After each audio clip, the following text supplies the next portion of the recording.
Assalamualaikum warahmatullahi wabarakatuh.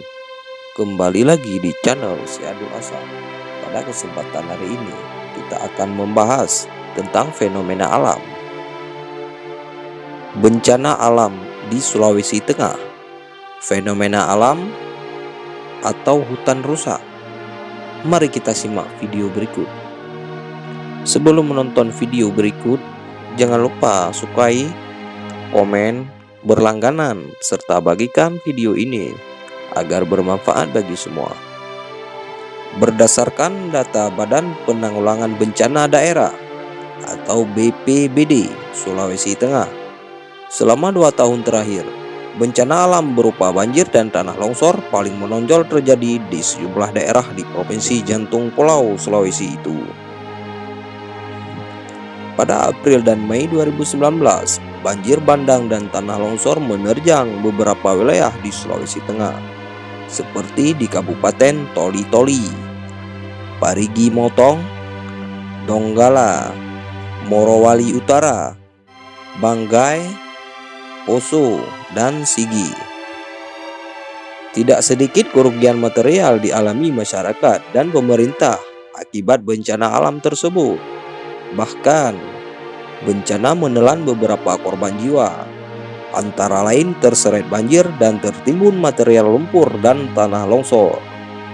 Memasuki 2020, banjir dan tanah longsor kembali terjadi di sejumlah daerah di Sulawesi Tengah, seperti Kabupaten Morowali Utara, Morowali, Poso, Parigi, Motong, dan Sigi.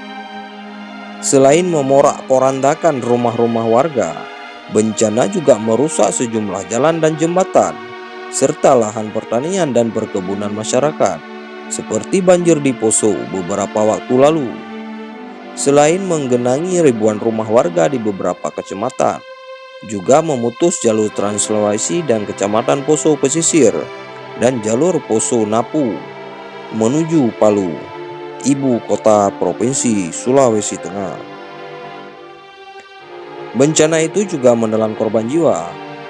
Banjir bandang di Kecamatan Lori Barat, Kabupaten Poso, selain mengakibatkan beberapa rumah warga hanyut dan rusak, juga satu warga tewas terseret banjir. Sedangkan peristiwa serupa yang melanda Kecamatan Lori Utara mengakibatkan beberapa rumah warga, jalan, dan jembatan rusak, namun tidak ada korban jiwa. Sepekan terakhir, banjir dan tanah longsor terjadi di Kabupaten Sigi, Morowali Utara, dan Parigi Motong.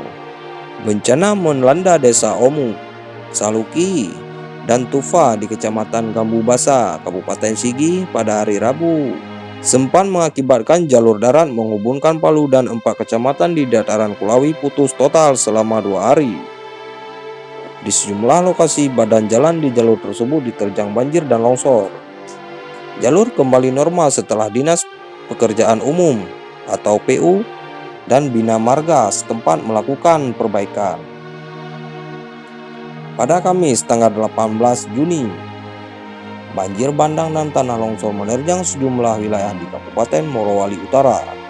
Tidak ada korban jiwa kecuali kerugian material mencapai miliaran rupiah.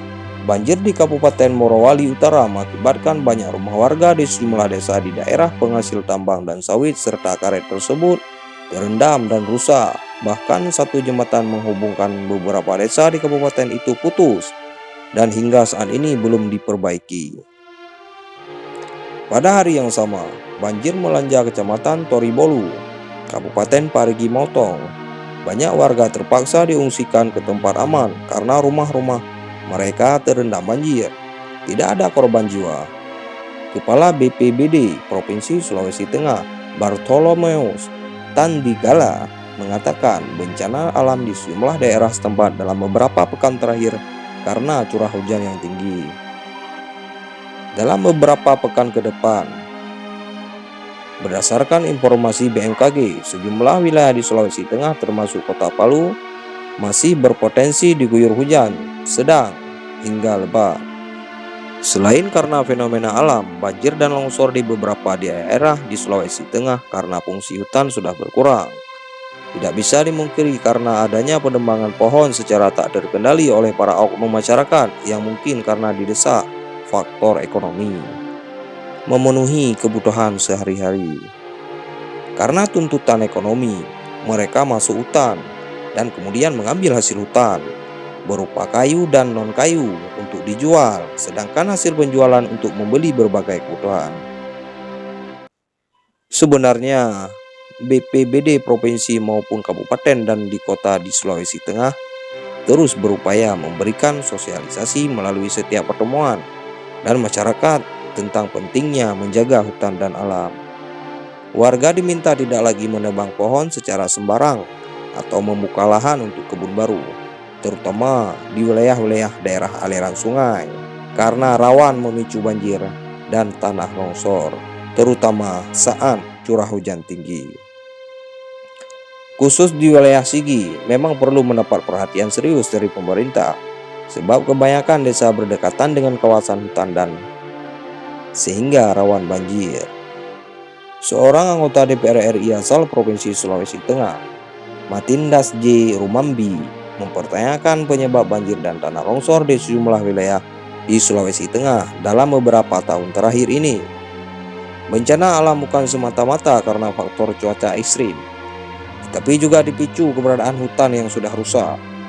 Saat terjadi banjir, terlihat banyak potongan kayu yang diduga hasil tebangan oknum warga secara tidak bertanggung jawab. Potongan-potongan kayu itu berserakan di jalan dan pemukiman warga yang diterjang bencana tersebut. Lantas, dari mana asalnya kayu itu? Ya, tentu dari kawasan hutan sekitar, kata dia. Makanya banjir bandang hampir tidak pernah berhenti melanda sejumlah desa di Kabupaten Sigi, salah satu daerah di Sulawesi Tengah yang paling tinggi tingkat bencana alam itu. Desa-desa itu menjadi langganan banjir bandang setiap kali hujan lebat. Saya dapat informasi bahwa memang hutan di Sigi sudah gundul karena penebangan liar yang dilakukan oleh oknum-oknum masyarakat akibat desakan ekonomi, kata Matindas Rumambi yang juga politikus PDIP Sulawesi Tengah itu. Banjir bukan hanya dipicu fenomena alam, tetapi juga bisa jadi karena fungsi hutan yang semakin berkurang akibat perambahan. Buktinya, kata Sekretaris DPD PDIP Provinsi Sulawesi Tengah itu, dalam beberapa kali banjir di Kulawi, Tufa, dan Omu, banyak potongan kayu di bawah banjir hingga berserakan di jalan dan pemukiman warga setelah bencana tersebut. Hal serupa bukan hanya di Sigi, tetapi juga wilayah lainnya, termasuk banjir bandang yang melanda sejumlah desa di Kecamatan Lore Utara beberapa waktu lalu. Satu-satunya solusi mencegah banjir dan longsor, pemerintah harus lebih tegas dalam penegakan hukum terhadap siapa saja yang terbukti melakukan perambahan atau pencurian hasil hutan, terutama kayu. Langkah berikutnya, mengajak masyarakat menanam pohon di wilayah-wilayah yang sudah gundul, terutama di sepanjang DAS. Masyarakat tidak boleh lagi membuka lahan-lahan untuk berkebun di sepanjang DAS. Sebaliknya, melakukan penanaman pohon sebagai solusi mencegah banjir yang merugikan banyak pihak, termasuk masyarakat sendiri. Program menanam 1.000.000 pohon yang dicanangkan pemerintah melalui Kementerian Lingkungan Hidup dan Kehutanan harus didukung semua pihak. Kalau setiap orang bisa menanam 3-5 pohon, maka mempercepat penghijauan kembali hutan yang sudah kritis. Ya, kalau perlu, dana desa sebagian digunakan untuk pemberdayaan masyarakat, katanya. Pemberdayaan masyarakat, terutama mendorong mereka alih pekerjaan dari kebiasaan menebang kayu di hutan untuk memenuhi kebutuhan ekonomi keluarga, menjadi petani sawah, atau mempunyai usaha ekonomi lainnya yang tidak merusak lingkungan. Ia menyebut pemerintah desa bisa menggunakan dana desa untuk membuka lahan pertanian baru dan memperkerjakan masyarakat yang selama ini masuk keluar hutan untuk mencari kayu atau hasil hutan non-kayu yang selanjutnya dijual guna memenuhi kebutuhan hidup keluarganya. Solusi paling tepat untuk mencegah banjir bandang di tanah longsor adalah menyetop penebangan kayu di hutan untuk kebutuhan apapun. Berikutnya, DAS harus dihijaukan kembali dengan menanam pohon serta menghentikan pembukaan lahan di kebun sepanjang DAS. Niscaya hal tersebut dapat mengurangi potensi banjir bandang dan tanah longsor yang merugikan itu.